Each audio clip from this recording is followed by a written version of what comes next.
ओम नमः शिवाय. ओम नमः शिवाय. शिवशंकर शंभो. शंकराची कहाणी. ही कहाणी दर सोमवारी ऐकावी अशी कहाणी आहे. तर मग सुरुवात करूया. श्री शंकराची सोमवारची कहाणी. एका श्री शिवदेवा तुमची कहाणी. आटपाट नगर होतं. तिथं एक राजा होता. त्याला 4 बायका होत्या. राजानं एकेकीला एक काम वाटून दिलं. पहिलीला दूध दुभत्याचं काम सांगितलं, दुसरीला स्वयंपाकाचं सांगितलं, तिसरीला मुलाबाळांचं व चौथीला आपली सेवा करावयास सांगितली. अशी कामं वाटून दिली. असं बरेच दिवस चाललं. पुढे बायकात भांडण लागली. एक म्हणे, तूच का मुलाबाळांचं करावंस, दूध दुभत्यांचं का करू नये. दुसरी म्हणे, हिनंच का राजाची सेवा करावी आणि आम्ही का करू नये. तिसरी म्हणे, मीच का स्वयंपाकीन बाई व्हावं. अशी आपली चौघांची भांडणं लागली. एके दिवशी हे राजाचे कानी गेले. राजाचं मन उद्विग्न झालं, मुख चिंताक्रांत झालं. तसाच उठला, राज्यसभेत गेला. इतक्यात तिथं वसिष्ठ ऋषी आले. राजानं त्याला नमस्कार केला, बसावयाला आसन दिलं. वसिष्ठानं राजाचं तोंड पाहिलं, ते चिंताक्रांत दिसले. वसिष्ठांनी कारण पुसलं. राजानं सांगितलं. ऋषी व राजा उठले. ते राणीच्या महाली गेले. 4 राण्यांना एका ठाई हाक मारली. भांडणाचं कारण पुसलं. राजांनी सांगितलं. पहिली म्हणाली, मीच का असं करावं. दुसरी म्हणाली, मीच का असं करावं. अशी आपली चौघांनी कारणे सांगितली. राजा म्हणाला, मला आपली यांना हीच कामे सांगावीशी वाटतात. नंतर वसिष्ठांनी अंतर्दृष्टी लावली. भांडणाचं कारण शोधून काढलं. नंतर ते पहिले राणीकडे वळाले. तिला म्हणाले, अगं तुला दूध दुभत्यांचं काम सांगितलं आहे ना. ती म्हणाली, हो. तर मग ऐक आता. तू आदल्या जन्मी गाय होतीस. रानात नेहमी चरत असत. तिथं जवळच एक शिवलिंग होतं. भर 2 प्रहरी तुझवर तू दुधाच्या धारा धरीस, त्याचवर अभिषेक करीस. त्यामुळं तुला हा जन्म आला. राजाची राणी झालीस. पण गेल्या जन्मीचे व्रत हे अपुरे राहिले.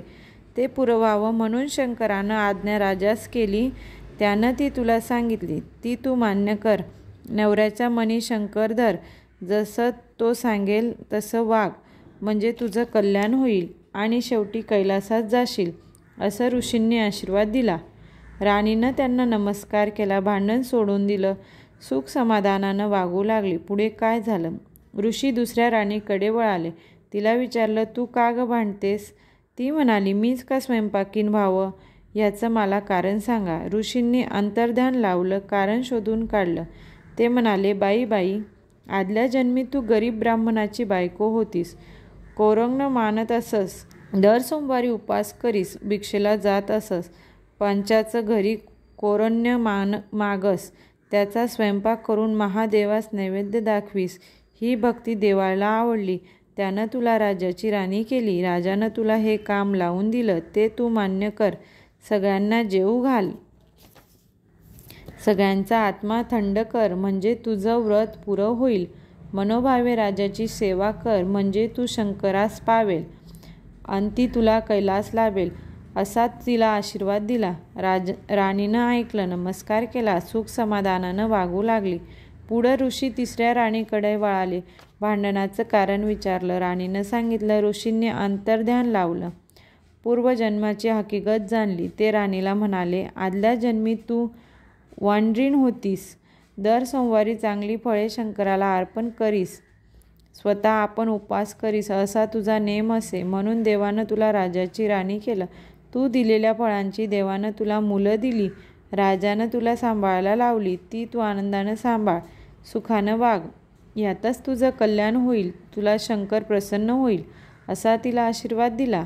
राणीनं नमस्कार केला व सुखानं वागू लागली. पुढे काय झालं. ऋषी चौथ्या राणीकडे वळाले. तिला भांडणाचं कारण विचारलं. तिनं सांगितलं.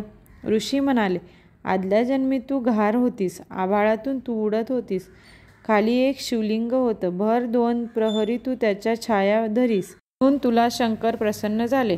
त्यांनी तुला राजाची राणी केली व छप्पर पलंगावर बसवले. जसं त्यांनी तुला सुख दिलं तसं तू राजाला दे, म्हणजे तुझं कल्याण होईल, असा आशीर्वाद दिला. ऋषींनी 4 राण्यांचं भांडण मिटवलं. राजाला आनंदी केलं. आपण निघून गेले. पुढं सगळ्या राण्या आनंदाने वागू लागल्या. तशा तुम्ही वागा. ही 60 उत्तराची कहाणी. 5 उत्तरी सफळ संपूर्ण. ओम नमः शिवाय.